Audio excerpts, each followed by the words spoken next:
Დაბრუნდით სტუდიაში, შემოგვიერთდა ჩვენი სტუდიის მომდევნო სტუმარი, პედიატრი, მედიცინის დოქტორი რუსუდან ჯაში. მოგესალმებით, ქალბატონ რუსუდან. დიდი მადლობა სტუდიაში სტუმრობისთვის. დიდი მადლობა მოწვევისთვის. მე გულწრფელად გეუბნებით, რომ ძალიან მიყვარს თქვენი სტუდია და თქვენი ტელევიზია და სიამოვნებით ყოველთვის მოვდივარ აქ.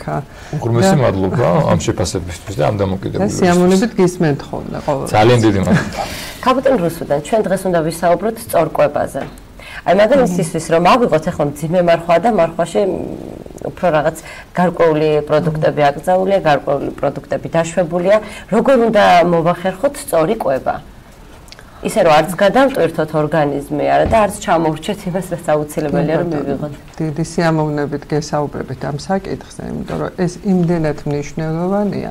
მე ჩემი სპეციალობით როგორც ბრძანეთ პედიატრი ვარ, ამავე დროს ვარ კლინიკური ფარმაკოლოგი, ანუ და რაციონალური ფარმაკოთერაპიის ასოციაციის ხელმძღვანელი. რატომ ვამბობ ამას? კვება და მკურნალობა ეს პრაქტიკულად ერთი და იგივეა. ხშირად ახლა იგივე პატარა ბავშვებთანაც როცა მაქვს საქმე, ყოველთვის ვამბობ, რომ ბევრი პრობლემა როცა ვსინჯავ ბავშვს შემიძლია იგივე დედის სწორი კვებით გამოვასწორო, იგივე ბავშვის კვებით გამოვასწორო და ზედმეტი წამლებით არ დავტვირთო. მიუხედავად იმისა, რომ ამ დარგს ვასწავლი წლებია მედინსტიტუტშიც და სხვა უნივერსიტეტებშიც და ანუ ფარმაკოლოგიაში რაც უფრო მეტად ახარ ჩახედული, მით უფრო ფრთხილი ხარ წამლების დანიშვნაში და მით უფრო ალტერნატიულ გზებს ეძებ პოულობ და ახერხებ კიდევაც იმას, იმიტომ რომ ბავშვთა უმრავლესობას საერთოდ არ ჭირდება უმრავლეს შემთხვევაში წამალი. როცა ენიშნება თუ უამრავი რაოდენობით მედიკამენტი, მიუხედავად იმისა, როცა ჩვენ შეგვიძლია მარტივად გამოვიყვანოთ იმ ხარვეზების გამო, რაც მის კვებაშია დაშვებული. როგორი უნდა იყოს ეს სწორი კვება? ახლა რაც შეეხება თუნდაც ბავშვებში და დავიწყოთ, თუ ჩვენ გვინდა დავიწყოთ, რომ ბავშვი იყოს ჩამრთელი, სწორი კვება უნდა დავიწყოთ ორსულიდან. ანუ ორსულის სწორ კვებაზე დამყარებულია პრაქტიკულად მთელი მომავალი ჯამრთელობა იმ ბავშვის. იცით როგორ არის? აი ესე არის ცნობილი, ბოლო კვლევებითაც ასე არის უკვე დადგენილი, რომ თუ პირველი 2 წელი, ანუ ამას ქვია 1000 კრიტიკული ოქროს დღეები, აი ასეთი სახით, ორსულობის პირველი დღიდან ბავშვის 2 წლის სანამ გახდება. ეს პერიოდი თუ სწორად განვლო ახალშობილმა ორ წლამდე და ანუ მუცლად ყოფნის პერიოდიდან ეს არის ეს 1000 დღე ყველაზე კრიტიკული და ყველაზე გასაფრთხილებელი. ანუ ჩვენ გვაქვს ეგრეთ წოდებული შესაძლებლობების ფანჯარას ვეძახით ამას, როცა ჩვენ შეგვიძლია გარედან დავეხმაროთ სწორი რჩევით, სწორი მოვლით და ასე შემდეგ. შემდეგ 2 წლის შემდეგ უკვე უფრო რთულია. იქ უკვე იწყება დაავადებები. აქვე შემიძლია გითხრათ იმაზედაც, რომ იგივე ძუძუთი კვება. ეს არის თუ 2 წლამდე ბავშვს ძუძუთი კვება, ბოლო კვლევებით, აი შვედებმა ამას წინათ დადეს ძალიან საინტერესო კვლევები, სადაც მითითებულია, რომ თუ ძუძუთი იკვებება ბავშვი 2 წლამდე, 40 სახეობის სიმსივნური დაავადებისგან მთელი შემდგომი ცხოვრების მანძილზე დაცულია. აი, რამდენად მნიშვნელოვანია ეს და ჩვენთან საკმაოდ ისე სკეპტიკურად უყურებენ ყველაფერს ამას, ვითომ და იმარტივებენ ამ მხნილებით და რძეს თითქოს და აწოდებენ ასე საწოვარათი და სინამდვილეში ძალიან სერიოზულ რამეს აკლებენ საკუთარ შვილს. ალბათ არ არიან საკმარისად ინფორმირებული დედები. იცით რა შეასახმე გარკვეულად ყველა ის ხარვეზები, რაც წამლებთან მიმართებაში ხდება, იგივე ხდება მხნელებთან მიმართებაშიც და რაღაცა გარკვეული დაინტერესებები თუ სხვადასხვა გზებით ხდება, აი ის რომ აი არა მაქვს, მაშინვე ხდება შეთავაზება, რომ არა გაქვს და არა ის რომ სათითაოდ დედას სრულად აუხსნა ის რამდენად მნიშვნელოვანია ეს და ასწავლოს სწორი კვება. აი ახლა მივიდეთ იმ სწორ კვებაზე. რითი იწყება ეს სწორი კვება? თუნდაც აი დავიწყოთ მეძუძური დედიდან და დავასრულოთ დაუშვათ იგივე მარხვის პერიოდით. ეს მეძუძური დედის სწორი კვება, ისევე როგორც თითეული ჩვენგანის სწორი კვება, იწყება წყლის სწორად დალევით. ხო, აი ეს ხოთაშორის მაინტერესებდა. გასაგებია რომ ბევრი წყალი უნდა მივირთოთ. ბევრი არა. ну ის რაც ჭირდება თქვენ ორგანიზმს. აი როგორ უნდა დავლიოთ? არა, როგორ უნდა დავიგოთ, რა ჭირდება ჩემს ორგანიზმს. მე ვცდილობ ხოლმე დავლიო სითხე, მაგრამ სითხე და წყალი სხვადასხვა რამ არის. წყალი როგორ უნდა დავლიოთ? ჩაი, ყავა და სხვადასხვა სასმელი. ესენი არაცერთი არ არის, ისინი საკვებია. რასა, მე მგონია რომ სითხეში გადიოდი ისვავდი სხვა. არა, წყალი არის წყალი. კაი, თქვენ თქვით რომ რამდენი სჭირდება. როგორ უნდა მივხვდე, აი მე პირადად რამდენი წყალი მჭირდება? აი თქვენ რამდენი წყალი გჭირდებათ, ეს უნდა გამოთვალოთ თქვენი წონიდან. წონა გაყოფილი 9-ზე, იმდენი 250 გრამიანი ჭიქა დღეში. მაგდენი მათემატიკა რო ვიცი. ნუ არ არის რა პრობლემაა, ხო, დათვალეთ რა უნდა, ხო? ესე იგი 9-ზე იყოფა თითოეული თქვენგანი წონა. და გამოსდის ეხა რომ ავიღოთ ეხა დაახლოებით თქვენი წონა რამდენია 52 გაყავით 9-ზე დაახლოებით 6 ჭიქა გამოგდით დღეში. მეტი არა? არა. აბა მე როსო 3 ლიტრას ბევრი ყოფილა. 3 litrად გააჩნია თქვენ წონა. 77. 77 გაყავით 9-ზე რამდენი გამოგდეთ? როგორ უნდა დავლიოთ წყალი? ერთ ბაშად უნდა დავლიოთ. 8-ზე მეტი, ხო? ეს არის 2 ლიტრა. 2 ლიტრა საკმარისია. სრულიად საკმარისი. კარგით, მეც არ ახლა როგორ უნდა დავლიოთ? ძალიან კარგი კითხვა დასვა. აი როცა თქვენ ამ რაოდენობას განსაზღვრავთ, უმთავრესია რომ დილიდანვე დაიწყოთ უფრო მეტი წყლის დალევა ვიდრე დღის განმავლობაში. ანუ დილას ღებულობთ უფრო მეტს. უფრო მეტში რა იგულისხმება? თუ ჩვენ ვამბობთ რომ თითო ჭიქა უნდა ყველა ჭამის წინ დავლიოთ 40 წუთით, 9 საათით ადრე, მინიმუმ 15 წუთით ადრე მაინც. მე აღარ არის. მე ჭამის შემდეგ არ 2 საათი არც ჭამის დროს. არც ჭამის დროს. კატეგორიულად არ შეიძლება წყლის დალევა, არ ჭამის დროს და არ ჭამის შემდეგ. რა შეიძლება, იმიტომ რომ ძირითადად ჩვენ სვავთ ხოლმე წყალს ჭამის მერე. ან ჭამის არავითარ შემთხვევაში, იმიტომ რომ სწორედ იმ მონელების პროცესებს არ ყვევს. არც არანაირი სითხე? არც არანაირი სითხე, არც ჩაი, არც ყავა, როგორც მეჩვეულები ვართ. მithom საერთოდ ლიმონადში საერთოდ. ნუ ლიმონადზე და გაზიან სასმელებზე არ არის საუბარი. ეგ კატეგორიულად. ზოგადად ამოსაღებია ხმარ. კი ბატონო, გეთანხმებით. ისევ დავუბრუნდეთ ამ მარხვის პერიოდს. აი აქ როგორ უნდა შევინარჩუნოთ სწორი?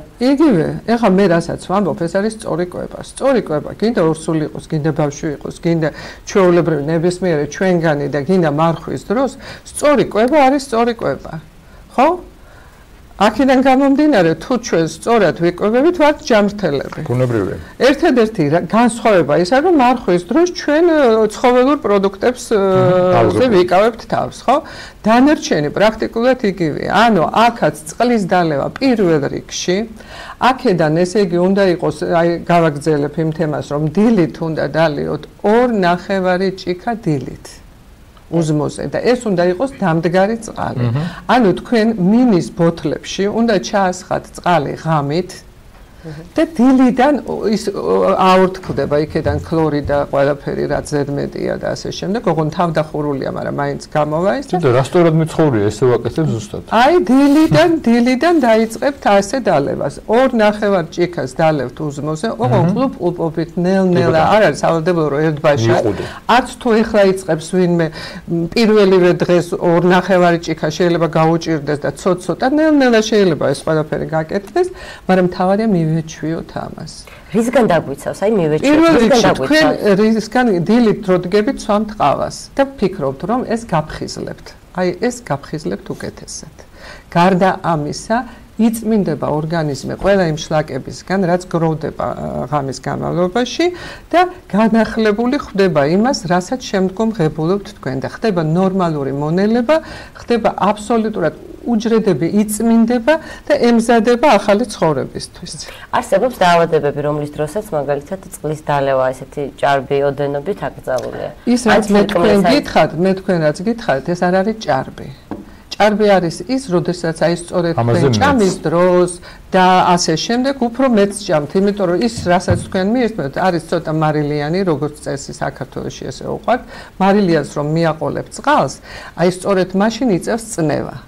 და სხვამენ წნევის წამალს. წნევის წამლის დალევამდე უმჯობესია წყლის დალევა დაიწყონ და შემდეგ საერთოდ არ დაჭირდებათ წნევის წამლის დალევა. ესე ჩვენს ჯანმრთელობასთან პირდაპირ კავშირშია სწორი კვება და სწორი შესაძლებლობა. რა თქმა უნდა, მაგას ვამბობ, არ დაგჭირდებათ ამდენი წამლები, თუ თქვენ წყალს დალევთ სწორად, რომელიც მარტივია და ამავე დროს მიიღებთ საკვებს სწორად. აი, ერთი მნიშვნელოვანი დეტალი სწორად ახლა აღდგომა ჩვენ ამაზე მოძღვართანაც ვისაუბრეთ და უკვე ფიქრია ვირა ჩაკაფული გააკეთოს ვირა მწვადი შეწოს და სრულიად ცალკე ფენომენია ქართული სამზარეულო და ქართული კვება. ეხლა ევროპაში რო ყოფილვარ და დედა რა ღარიბული სუფრა იყო რა და მე მგონი სწორია. და აი ეხლა რომ ის სართულები და რო დავიწყოთ ბადრიჯანი, ფხალი, ხაჭაპური, ლობიანი, მწვადი, მერიტორს დააყოლებ, მერი ნაყინს დააყოლებ. ეს არის ნორმა.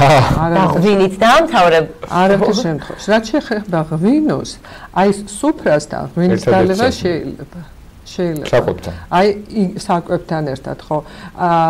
ანუ განსხვავებით იმისგან, რომ სითხე არ შეიძლება ვამბობთ, ხო? იმიტომ რომ ის სწორედ იგივე თქვენაც ჩამოთვალეთ და ბრძანეთ ახლა რომ აი ხორცს და მსგავს რაღაცებს მიირთმევს, სწორედ ფერმენტაციულად ნამდვილი და სუფთა ღვინო უხდება. ოღონდ არა იმ რაოდენობით, როგორც ჩვენ ხო.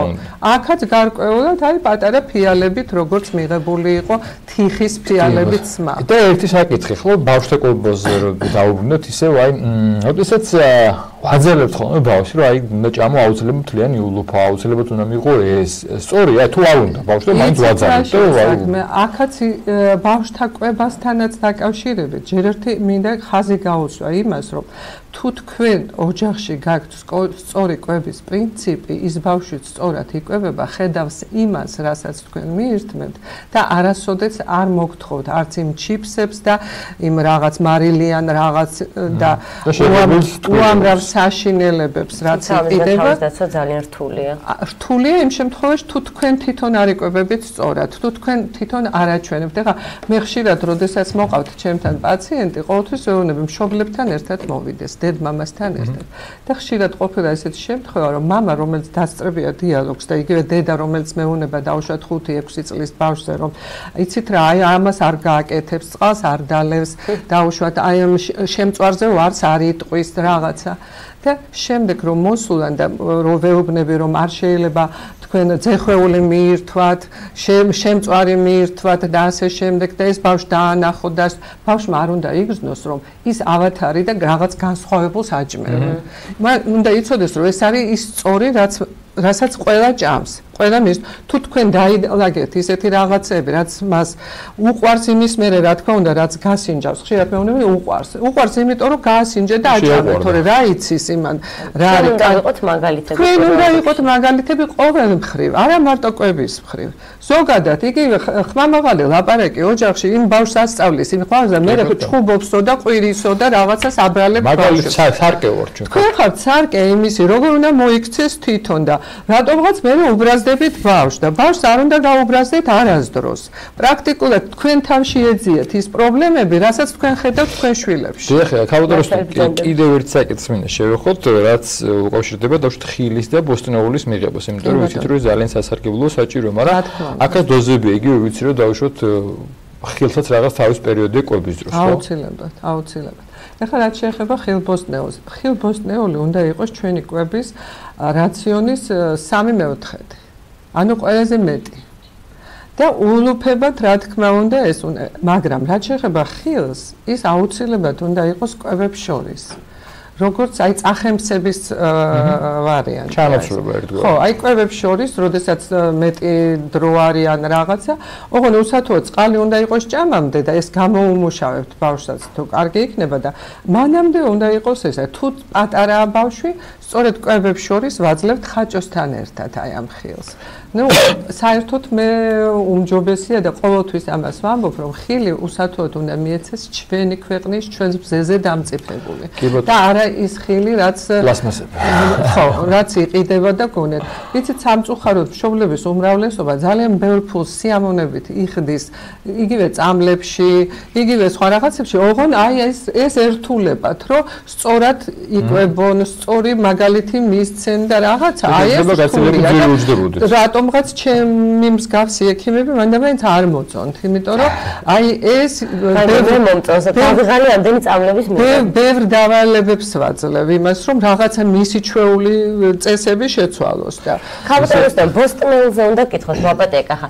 ბოსტნეული ძირითადად უმად არ უყვართ ხოლმე ბავშვებს, უფრო დამუშავებულს არ დიდებს. ყველაზე სასარგებლო არის ომი ბოსტნეული.